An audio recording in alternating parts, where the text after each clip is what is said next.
అంతటితో మనము లక్ష్యం చేరినట్టు కాదు. ఉద్యమ లక్ష్యాలు, అమరుల ఆశయాలు సాధించిన నాడే తెలంగాణ సాధనకు సార్థకత వస్తుంది. దశాబ్ద కాలం అన్నది ఒక మైలురాయి. ప్రజల ఆశలు, ఆశయాలు నెరవేర్చడంలో మనం ఎక్కడ ఉన్నామన్నది సమీక్షించుకోవాల్సిన సందర్భం ఈ దశాబ్ది ఉత్సవం. నేను రాజకీయ విమర్శల జోలికి పోను, కానీ చరిత్రను సమీక్షించుకున్నప్పుడే భవిష్యత్తుకు పునాదులు వేసుకోగలం. తప్పప్పులను గుర్తించి దిద్దుబాటు చేసుకోవడం విఘ్నుల యొక్క లక్షణం. 10 ఏళ్ల పాలన తెలంగాణ 100 ఏళ్ల విధ్వంసానికి గురి అయింది.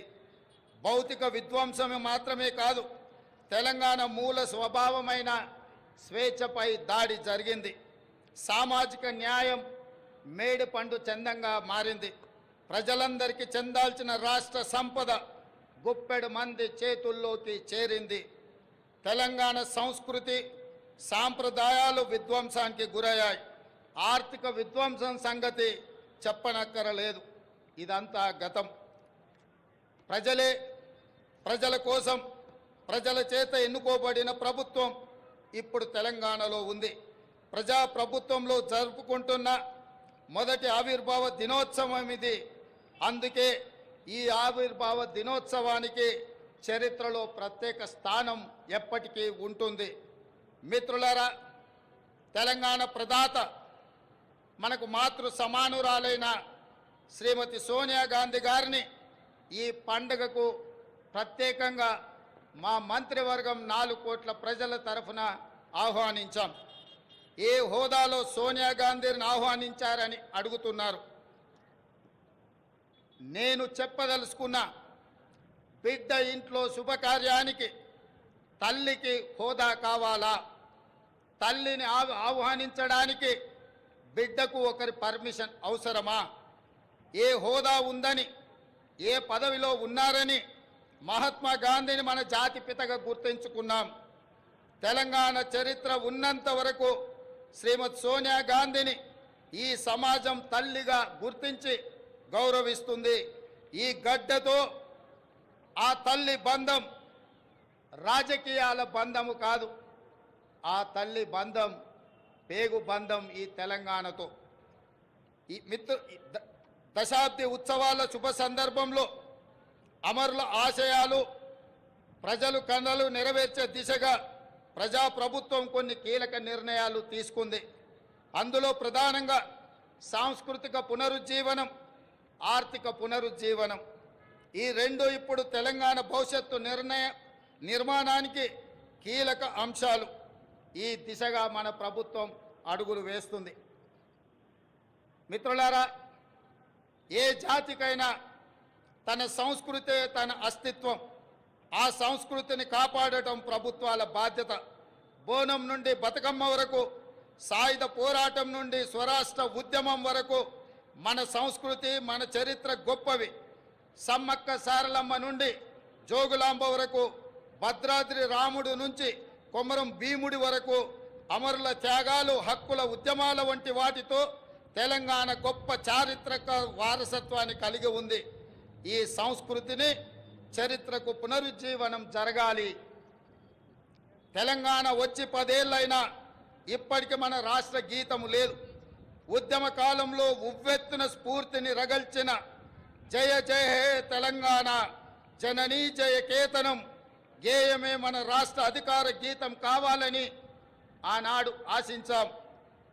సహజ కవి అందశ్రీ రచించిన ఈ గేయం మన రాష్ట్ర గేయంగా ఉంటుందని విశ్వసించాం. ప్రజల ఆకాంక్షల మేరకు ఈ పర్వదినాన జయ జయ హే తెలంగాణ గీతాన్ని రాష్ట్ర అధికార గీతంగా సగర్వంగా మా ప్రభుత్వం ప్రకటిస్తున్నది. చిహ్నం ఒక జాతి చరిత్రకు అద్దం పడుతుంది. జాతి చరిత్ర మొత్తం నిక్షిప్తమై ఉండేది చిహ్నంలో మాత్రమే. తెలంగాణ అంటే ధిక్కారం, తెలంగాణ అంటే పోరాటం. రాష్ట్ర అధికారిక చిహ్నంలో అది ప్రతిబింబించాలి. ఆ దశగా ప్రజాప్రభుత్వం నూతన చిహ్నాన్ని రూపొందించే పనిలో ఉంది. వివిధ వర్గాల నుంచి వచ్చిన సూచనలు, సలహాలు పరిగణలోకి తీసుకొని రాష్ట్ర నూతన చిహ్నాన్ని రూపొందించే పనిలో ఉన్నాం. అదేవిధంగా మిత్రులారా, ఉద్యమ సమయంలో ప్రజలు టీజీ అనే ఇంగ్లీష్ అక్షరాలను తెలంగాణకు సంక్షిప్త అక్షరాలుగా నిర్ధారించారు. యువత తమ గుండెలపై టీజీ అని పచ్చబొట్లుగా పొడిపించుకున్నారు.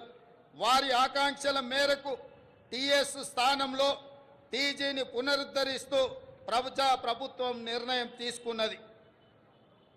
జననీ జన్మభూమిస్య స్వర్గాదపి గరీయసి అంటే జన్మనిచ్చిన తల్లి, జన్మనిచ్చిన భూమి స్వర్గం కంటే గొప్పవని అర్థం. తెలంగాణ తల్లి 4 కోట్ల ప్రజల యొక్క ఆకాంక్ష ప్రతిరూపంగా ఉండాలి. ఆ తల్లిని చూస్తే మన కన్న తల్లి యాదిలోకి రావాలి. సగటు తెలంగాణ గ్రామీణ మహిళా రూపమే తెలంగాణ తల్లి ప్రతిరూపంగా ఉండాలి. తెలంగాణ తల్లి కష్టజీవి, కరుణామూర్తి. ఈ రూపురేఖలతో తెలంగాణ తల్లి రూపానికి పునరుజ్జీవనం జరగాలి. త్వరలో ప్రజల ఆకాంక్షలను ప్రతిబింబించేలా తెలంగాణ తల్లి రూపుదిద్దుకుంటుంది. త్వరలోనే తెలంగాణ రాష్ట్రానికి తెలంగాణ తల్లి యొక్క ప్రతిరూపాన్ని మేము అందించబోతున్నాం. ఈ నిర్ణయాలు ఎవరికి వ్యతిరేకం కాదు, ఒక జాతి ఆకాంక్షలకు ప్రతిరూపం మాత్రమే. అదేవిధంగా మిత్రులారా, తెలంగాణ రాష్ట్ర ఆర్థిక పునరుజ్జీవనం మేము అధికారం చేపట్టే నాటికి రాష్ట్ర ఆర్థిక వ్యవస్థ పూర్తిగా విధ్వంసమైంది. 7 లక్షల కోట్ల రూపాయల అప్పుల ఊబిలో తెలంగాణ కూరుకుపోయింది. శాసనసభలో శ్వేతపత్రము పెట్టి వాస్తవాలు ప్రజల ముందు ఉంచాం. రాష్ట్ర సంపద పెంచి పేదలకు పంచడానికి ఆర్థిక పునరుజ్జీవనం జరగాల్సిన అవసరం ఉందని మా ప్రభుత్వం గుర్తించింది. మా ప్రభుత్వం ఆ దిశగా ప్రయత్నం చేస్తుంది. కఠినమైన ఆర్థిక క్రమశిక్షణ పాటిస్తూనే సంక్షేమం, అభివృద్ధిలో రాజీ పడటం లేదు. ప్రభుత్వ ఉద్యోగులు పెన్షనర్లకు 1వ తారీఖునే వేతనాలు ఇవ్వడం జరుగుతుంది. అదేవిధంగా మిత్రులారా, గ్రీన్ తెలంగాణ 2050 స్వల్పకాలిక ఆలోచనలు కాదు, దీర్ఘకాలిక ప్రణాళికలతో భవిష్యత్తుకు పునాదులు వేస్తున్నాం. మొత్తం తెలంగాణకు గ్రీన్ తెలంగాణ 2050 మాస్టర్ ప్లాన్ తయారు చేస్తున్నాం. రాష్ట్రాన్ని 3 జోన్లుగా విభజిస్తున్నాం.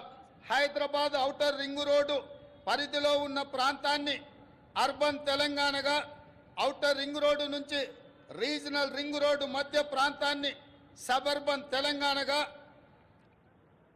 రీజనల్ రింగ్ రోడ్డు నుండి తెలంగాణ సరిహద్దుల వరకు ఉన్నది గ్రామీణ తెలంగాణగా నిర్ధారించాం.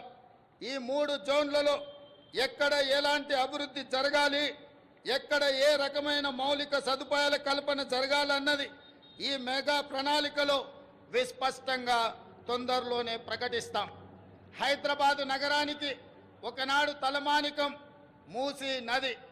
ఈనాడు మూసీ ఒక మురికి కూపంగా తయారవుతే దానిని సుందరీకరించి, మూసీ సుందరీకరణ ద్వారా ఈ హైదరాబాదు నగరాన్ని ప్రపంచ చిత్రపటంలోనే ఒక విశ్వ నగరంగా మార్చడానికి ఈనాడు మా ప్రభుత్వం కార్యాచరణను చేపడుతుంది.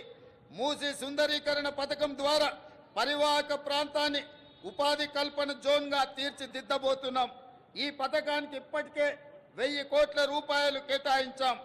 హైదరాబాద్ బ్రాండ్ ఇమేజ్ని ఈ పథకం మరో స్థాయికి తీసుకెళ్తుందనడంలో సందేహం లేదు. పర్యాటకం, ఆర్థికం, పర్యావరణం ఈ 3 కోణాలు ఇందులో ఉన్నాయి. ఎగువన ఉన్న ఉమ్మడి రంగారెడ్డి, దిగువన ఉన్న ఉమ్మడి నల్గొండ జిల్లాలో సాగునీటి వనరుగా కూడా మూసీ ఉపయోగపడుతుంది. ప్రజల అవసరాలకు తగ్గట్టు మెట్రో విస్తరణ ప్రణాళికలను ప్రకటించాం. రీజనల్ రింగ్ రోడ్డు త్వరితగతిన పూర్తికి ప్రయత్నిస్తాం. తక్కువ ఖర్చుతో ఎక్కువ నీరు ఇవ్వగలిగే సాగునీటి ప్రాజెక్టులకు తొలి ప్రాధాన్యత ఇవ్వడం జరుగుతుంది. రాష్ట్ర ఆర్థిక పునరుజ్జీవానికి అవసరమైన అన్ని నిర్ణయాలు తీసుకోవడం జరుగుతుంది. అన్నిటికంటే ముఖ్యంగా మిత్రులారా, ఈనాడు తెలంగాణ రాష్ట్రాన్ని ముఖ్యంగా ఆనాడు ఉద్యమంలో ఉవ్వెత్తున పాల్గొన్న తెలంగాణ యువత ప్రభుత్వాల నిర్లక్ష్యం వల్ల ఈనాడు డ్రగ్స్ మహమ్మారి వైపు, గంజాయి వైపు మళ్ళీ ఈరోజు తెలంగాణ సమాజాన్ని నిర్వీర్యం చేసే కుట్ర జరుగుతుంది. అందుకే తెలంగాణలో డ్రగ్స్ అన్న మాట వినిపించడానికి వీలు లేదని మేము సంకల్పించాం. డ్రగ్స్, గంజాయి విషయంలో ప్రభుత్వం అత్యంత కఠినంగా వ్యవహరిస్తుంది. టీ-న్యాప్కి పూర్తి సహకారం, స్వేచ్ఛను ఇస్తున్నాం, అవసరమైన నిధులు ఇస్తున్నాం. డ్రగ్స్ విషయంలో ఎంతటి వారు ఉన్నా వదిలే సమస్య లేదు. ఈ విషయంలో వ్యక్తిగతంగా నేను చాలా పట్టుదలతో ఉన్నాను. మన భవిష్యత్తు, యువత భవిష్యత్తుకు సంబంధించిన ఈ అంశం అందుకే ఉక్కు పాదంతో అణిచివేయాలని మా ప్రభుత్వం సంకల్పించింది. డ్రగ్స్ ఫ్రీ తెలంగాణ ప్రభుత్వ పరంగానే కాదు, వ్యక్తిగతంగా నేను ఎంతో ప్రాధాన్యతను ఇస్తున్నాను. అదేవిధంగా మిత్రులారా, ప్రజాపాలన ప్రజల వద్దకు చేర్చాలన్నది మా ఆలోచన. ఇందిరమ్మ గ్రామ సభల ద్వారా 2023 డిసెంబర్ 28 నుండి 2024 జనవరి 6 వరకు అభయహస్తం గ్యారంటీలను అమలుకు దరఖాస్తులను స్వీకరించాం. మహాలక్ష్మి, ఇందిరమ్మ ఇండ్లు, గృహజ్యోతి, చేయుత, రైతు భరోసా పథకాల కోసం 1,28,00,000 మంది దరఖాస్తులు పెట్టుకోవడం జరిగింది. ఇందులో డూప్లికేట్ దరఖాస్తులు మినహాయించగా 1,09,000 దరఖాస్తులు మిగిలాయి. ఈ దరఖాస్తులను కంప్యూటరీకరించి ఈ సమస్యలన్నిటిని కూడా పరిష్కరించి తెలంగాణ రాష్ట్రంలో పేద ప్రజలందరికీ సంక్షేమ పథకాలను అందుబాటులోకి తీసుకురావాలని నా మంత్రివర్గం ఉక్కు సంకల్పంతో ఈరోజు పనిచేస్తుంది. అదేవిధంగా మిత్రులారా, అధికారంలో వచ్చిన 48 గంటల్లోనే 2 గ్యారంటీల అమలుకు శ్రీకారం చుట్టాం. ఆడబిడ్డలకు ఉచిత బస్సు ప్రయాణ సౌకర్యాన్ని కల్పించాం. పైసా ఖర్చు లేకుండా రాష్ట్రంలో ఎక్కడికైనా ఉచితంగా వెళ్లే అవకాశం మహిళలకు, మా సోదరి మనులకు ఈ పథకం ఉపయోగపడుతుంది. ఈనాడు కోట్లాది మంది ఆడబిడ్డలు అమ్మగారింటికైనా, అత్తగారింటికైనా, భద్రాచలం గుడికైనా, సమ్మక్క సారలమ్మ సందర్శనానికైనా కోట్లాది మంది మహిళలు వినియోగించుకుంటున్నారు అనంటే మా ప్రభుత్వానికి ఎంతో సంతృప్తినిచ్చింది ఈ ఉచిత బస్సు ప్రయాణ సౌకర్యం. అదేవిధంగా బస్సులు సరిపోవడం లేదు, వాళ్లకు సమస్య అవుతున్నదంటే అదనంగా బస్సులను ఏర్పాటు చేయడమే కాదు, అదనంగా బస్సులను కూడా మా ప్రభుత్వం కొనుగోలు చేసి మా ప్రాధాన్యత మహిళల పట్ల అత్యధికంగా ఉంటుంది అని చెప్పి ఆ తల్లులకే ఈ ఉచిత బస్సు ప్రయాణాన్ని మేము అంకితం చేయడం జరిగింది. అదేవిధంగా పేదల ఆరోగ్య విషయంలో రాష్ట్ర ప్రభుత్వం ఆనాడు డాక్టర్ వైఎస్ రాజశేఖర రెడ్డి గారు ఉన్నప్పుడు శ్రీమతి సోనియా గాంధీ గారి నేతృత్వంలో ఆరోగ్యశ్రీ పథకాన్ని తీసుకువచ్చి పేద ప్రజలకు ఆరోగ్యాన్ని, కార్పొరేట్ వైద్యాన్ని అందించడం ద్వారా ఆ కుటుంబాలను ఆదుకునే విధంగా ఆనాడు ఆ పథకాన్ని ప్రవేశపెట్టడం జరిగింది. కొన్ని ప్రత్యేకమైన పరిస్థితుల వల్ల ఆ పథకం నిర్వీర్యమైన మళ్ళీ ప్రజాపాలన ప్రారంభించిన ఎంబడే మా ప్రభుత్వం, మా మంత్రివర్గం 5 లక్షల రాజీవ్ ఆరోగ్యశ్రీ పథకాన్ని పేదలకు ఉచిత వైద్యాన్ని అందించడానికి 10 లక్షల రూపాయలకు పెంచి డిసెంబర్ 9 నుంచి అమలు చేసి పేదల ఆరోగ్యాన్ని కాపాడే విధంగా ఈనాడు మా ప్రభుత్వం ముందుకెళ్తుంది. అందుకే ఈరోజు పేదల యొక్క ఆరోగ్యం మా ప్రభుత్వం యొక్క బాధ్యత అని చెప్పి సగర్వంగా నేను తెలియజేస్తున్నాను. అదేవిధంగా యువత ఉద్యోగాల నోటిఫికేషన్లు, పరీక్షల నిర్వహణ పారదర్శకంగా నిర్వహించడానికి తెలంగాణ పబ్లిక్ సర్వీస్ కమిషన్ని ప్రక్షాళన చేశాము. 70 రోజుల్లోనే 30,000 మంది నిరుద్యోగ యువకులకు ఉద్యోగ అవకాశాలు కల్పించి ఉద్యోగ పత్రాలు ఎల్బీ స్టేడియంలో వాళ్ళ కుటుంబ సభ్యుల సమక్షంలో వాళ్ళ కళ్ళల్లో సంతోషాన్ని చూస్తూ మా ప్రభుత్వం నియామక పత్రాలను అందజేయడం జరిగింది. ఈనాడు నిరుద్యోగ యువకుల యొక్క ఉద్యోగ ఉపాధి అవకాశాలు మా ప్రభుత్వం ఎంతో ప్రాధాన్యతతో వాటిని నిర్వహిస్తున్నది. అదేవిధంగా గ్రూప్ 1 నోటిఫికేషన్ ఇచ్చినాం. ఈ నెల 9న ప్రాథమిక పరీక్ష జరగబోతుంది. అదేవిధంగా మెగా డిఎస్సి పోస్టులతో 11,062 ఉద్యోగ నోటిఫికేషన్లు ఇచ్చినాం. తొందరలోనే ఈ టీచర్ల నియామకాలను చేపట్టడం ద్వారా తండాలలో, గూడాలలో, మారుమూల పల్లెల్లో పేదలకు విద్యను అందుబాటులోకి తీసుకొచ్చి ప్రతి పేదవాడికి విద్యను అందించాలన్న లక్ష్యమే మా ప్రభుత్వం యొక్క లక్ష్యము. ఆ దిశగా మేము ప్రయాణం చేస్తున్నాం. అదేవిధంగా వయో పరిమితిని కూడా 44 సంవత్సరాల నుంచి 46 సంవత్సరాలకు పెంచి ఈ ఖాళీలను భర్తీ చేసే నిర్ణయం మా ప్రభుత్వం తీసుకున్నది. మిత్రులారా, రాష్ట్రంలో లక్షల మంది ప్రజల సొంత ఇళ్ల కోసం ఎదురు చూస్తున్నారు. వారి కలలు నెరవేర్చేందుకు భద్రాద్రి రాముడు సాక్షిగా ఇందిరమ్మ ఇళ్ల పథకాన్ని ప్రారంభించాం. పేదల కోసం ఈ ఏడాది 4,50,000 ఇండ్లను మంజూరు చేయడమే కాదు, 22,500 కోట్ల రూపాయలు నిధులు కేటాయించడం ద్వారా ప్రతి శాసనసభ నియోజకవర్గంలో 3,500 ఇళ్లు పేదవాళ్లకు నిర్మించి పేదవాడి సొంత ఇంటి కలను, చిరకాల స్వప్నాన్ని మా ప్రభుత్వం పూర్తి చేయాలని దృఢ సంకల్పంతో ముందుకు వెళ్ళడం జరుగుతుంది. అదేవిధంగా విద్యారంగ ప్రక్షాళన తెలంగాణ ఎడ్యుకేషన్ హబ్గా తీర్చిదిద్దాలని సంకల్పించాం. అందుకే ప్రతి మండల కేంద్రంలో అంతర్జాతీయ మోడల్ స్కూళ్లను నిర్మించడం మా బాధ్యతగా భావించి ఆ ప్రయత్నాన్ని ముందుకు తీసుకెళ్తున్నాం. అదేవిధంగా స్కిల్ యూనివర్సిటీలను ఎంతోమందిని విద్యార్థులు పట్టాలు తీసుకుంటున్నారు, కానీ వాళ్ళకి స్కిల్ డెవలప్మెంట్ విషయంలో సరైన శిక్షణ లేకపోవడం వల్ల ఉద్యోగ ఉపాధి అవకాశాలలో కొన్ని ఇబ్బందులు ఎదుర్కొంటున్నారు. దానికోసమే తెలంగాణ యువతకు స్కిల్ యూనివర్సిటీలను ఏర్పాటు చేయడమే కాకుండా రాష్ట్రంలో దీనికి సంబంధించి అధికారుల బృందం ఇప్పటికే ఢిల్లీ, ఒడిశా, గుజరాత్ రాష్ట్రాల్లో పర్యటించి అధ్యయనం చేసింది. అదేవిధంగా అమ్మ ఆదర్శ పాఠశాల కింద 26,825 పాఠశాలలో మౌలిక సదుపాయాల కల్పన, బాలికల కోసం ప్రత్యేక టాయిలెట్ల నిర్మాణం, మంచినీరు, విద్యుత్ సదుపాయం కల్పిస్తున్నాం. దీనికోసం 1,135 కోట్ల రూపాయలు కేటాయించాం. ఇదే కాకుండా స్కిల్ డెవలప్మెంట్ విషయంలో రాష్ట్రంలో 65 ఐటీఐలు ఉంటే ఈ 65 ఐటీఐలను టాటా సంస్థతో ఒప్పందం చేసుకొని వాటిని అభివృద్ధి చేసి వాళ్ళకు శిక్షణ ఇచ్చి ఉద్యోగ ఉపాధి అవకాశాలు కల్పించే విధంగా టాటా సంస్థతో మా ప్రభుత్వం ఒప్పందం చేసుకొని నిరుద్యోగ యువకులకు ఉద్యోగ ఉపాధి అవకాశాలు కల్పించాలని ఈనాడు మా ప్రభుత్వము కృత నిశ్చయంతో ఉన్నది. అదేవిధంగా మిత్రులారా, తెలంగాణ సమాజం అంటేనే వ్యవసాయం. మన సంస్కృతి, మన సాంప్రదాయం అంటే వ్యవసాయం. ఈ వ్యవసాయానికి రైతును రాజును చేయడమే మా సంకల్పం. అందుకోసమే మా ప్రభుత్వం రైతు బాగుంటే రాష్ట్రం పచ్చగా ఉంటుందని విశ్వసించే ప్రభుత్వం.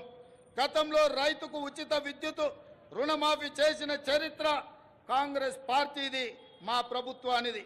ఈ ట్రాక్ రికార్డును ప్రజాప్రభుత్వం కొనసాగిస్తుంది. రైతుకు ఆర్థిక సాయం పథకంలో భాగంగా 69 లక్షల మందికి చెప్పిన మాట ప్రకారం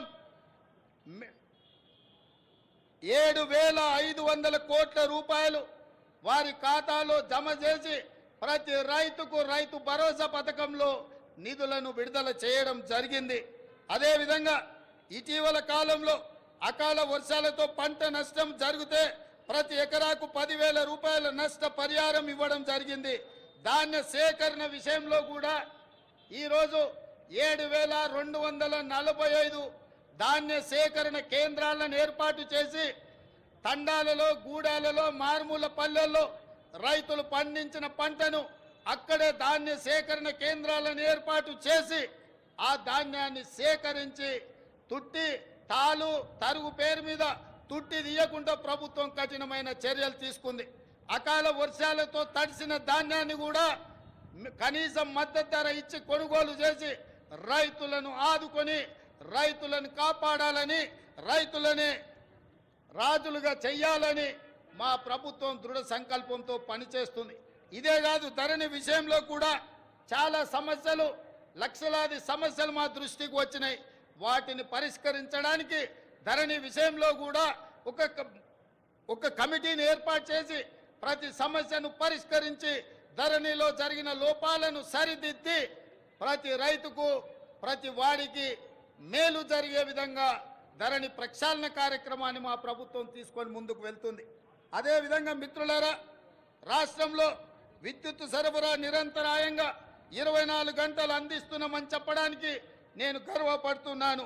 రాష్ట్ర చరిత్రలో ఎన్నడూ లేని విధంగా ఈ ఏడాది మార్చి 6న అత్యధికంగా 298 మిలియన్ యూనిట్ల విద్యుత్ సరఫరా చేసి రాష్ట్రం ఏర్పడిన తర్వాత అత్యధికంగా రికార్డును సృష్టించాం. నిరంతరాయంగా విద్యుత్తుని సరఫరా చేశాం. పేదల గృహాలకు, వ్యవసాయానికే కాదు భూమి లేని నిరుపేదలకు ప్రతి ఇంటిలో వెలుగులు చూడాలని, వాళ్ళ కళ్ళల్లో ఆనందం ఉండాలని ప్రతి పేదవాడికి 200 యూనిట్లు ఉచిత విద్యుత్తును అందించి పేదవాళ్ళకు అండగా నిలబడి ఈరోజు మా ప్రభుత్వం ముందుకు సాగుతున్నది. అదేవిధంగా మిత్రులారా, పెట్టుబడుల విషయం, రాష్ట్రంలో పెట్టుబడులు తీసుకొచ్చి తద్వారా ఉద్యోగ ఉపాధి అవకాశాలు కల్పించి రాష్ట్ర ఆదాయాన్ని పెంచి పేదలకు పంచాలన్న లక్ష్యంతో దావూస్ పర్యటన మా మంత్రి సహచరులతో పర్యటన చేయడం జరిగింది. ఈ పర్యటనలో 40,000 కోట్ల రూపాయలకు సంబంధించిన పెట్టుబడుల ఒప్పందాలు రాష్ట్ర ప్రభుత్వం చేసుకున్నది. ఇది పెట్టుబడుల ఆకర్షణలో ఒక గొప్ప రికార్డు. ఈ ఒప్పందం కార్యరూపం దాల్చే కార్యాచరణ మొదలు పెట్టాం. తద్వారా మన యువత ఉపాధి ఉద్యోగ కల్పనలు ఈ ప్రభుత్వం కంకణబద్ధమై ఉంది. అదేవిధంగా మిత్రులారా, మహాలక్ష్మి పథకం, మహాలక్ష్మి ఈరోజు నాకు చాలా ఆనందంగా ఉంది. ఈ రాష్ట్ర అవతరణ ఉత్సవాలలో ఈనాడు పర్యటన చేస్తున్నప్పుడు ఇటువైపున అటువైపున వేలాది మంది మా తెలంగాణ ఆడబిడ్డలు ఇక్కడికి వచ్చి మా మహాలక్ష్ములందరూ మా ప్రభుత్వాన్ని ఆశీర్వదించడానికి వాళ్ళందరూ ఇక్కడికి రావడం జరిగింది. మనస్ఫూర్తిగా వారికి ధన్యవాదాలు తెలియజేస్తూ మహాలక్ష్మి పథకం ద్వారా 1 కోటి మంది ఆడబిడ్డలను కోటీశ్వరులను చేయాలన్నది మా ప్రభుత్వ సంకల్పం. మహిళలు తయారు చేసే ఉత్పత్తులకు సరైన మార్కెటింగ్ సదుపాయం కల్పిస్తాం. వాళ్ళ ఉత్పత్తులను మార్కెటింగ్ చేసుకోవడానికి హైటెక్ సిటీ పక్కన శిల్పారామం దగ్గర 3 ఎకరాల స్థలాన్ని, వందలాది స్టాళ్లను పెట్టుకోవడానికి వాళ్ళకి స్థలాన్ని కేటాయించడం జరిగింది. ఏ ప్రాంతంలో అయితే విప్రో, ఇన్ఫోసిస్, ఐటీ కంపెనీలు ఉన్నాయో ఆ పక్కనే మా ఆడబిడ్డలకు గ్రామీణ ప్రాంతాలలో వారు చేసిన ఉత్పత్తులను అమ్ముకోవడానికి శిల్పారామం పక్కన 3 ఎకరాల స్థలాన్ని కేటాయించాం. అందులో వాళ్ళ ఉత్పత్తులను సగర్వంగా ఈ ప్రపంచానికి పరిచయం చేసే అవకాశం ఉంది. ఆ విధంగా మా ఆడబిడ్డలను పారిశ్రామికవేత్తలను చేసి కోటీశ్వరులుగా మార్చాలనే సంకల్పం మా ప్రభుత్వం తీసుకున్నది. మా ఆడబిడ్డల ఆశీర్వాదం మాకు ఎప్పుడు ఉండాలని నేను వారికి విజ్ఞప్తి చేస్తున్నా. ఇదే కాదు, ఈనాడు వంటలో ఇల్లాలు సంపాదించిన సొమ్ము సిలిండర్కే ఖర్చు అవుతున్నది. కాబట్టి 1,200 రూపాయలు ఉన్న సిలిండర్ను ఈనాడు 500 రూపాయలకి ఆడబిడ్డలకు అందించడం ద్వారా ఆడబిడ్డల కళ్ళల్లో కన్నీళ్లు రావద్దు, ఆ కుటుంబాలు సంతోషంగా ఉండాలి, ఆడబిడ్డలకు అండగా నిలబడాలని 500 రూపాయలకే ఈనాడు మా ప్రభుత్వం సిలిండర్ను అందించడం జరుగుతుంది. అదేవిధంగా మిత్రులారా, తెలంగాణ ముందు పలు సవాళ్లు కూడా ఉన్నాయి. ముఖ్యంగా కృష్ణా గోదావరి జలాల్లో మన వాటా లెక్క తేల్చాల్సి అవసరం ఉంది. 10 ఏళ్లైనా నీటి పంపకాలు జరగలేదు. కేంద్రంపై ఒత్తిడి తెచ్చి త్వరగా నీటి వాటాలు సాధించుకొని సాగునీటి ప్రణాళికలు సమర్థవంతంగా అమలు చేసుకోవాలన్నది ప్రజాప్రభుత్వం యొక్క ఆలోచన. హైదరాబాద్ ఉమ్మడి రాజధానికి ఈ రోజుతో కాలం చెల్లింది. ఆంధ్రప్రదేశ్లో ఆస్తుల విభజనకు సంబంధించి ఈ సమస్యలను సాధ్యమైనంత త్వరగా పరిష్కరించుకుంటాం. అదేవిధంగా మిత్రులారా, తెలంగాణ ప్రపంచానికి ఒక దిక్సూచి కావాలి. విశ్వ వేదికపై తెలంగాణ విజయ పతాక సగర్వంగా ఎగరాలి.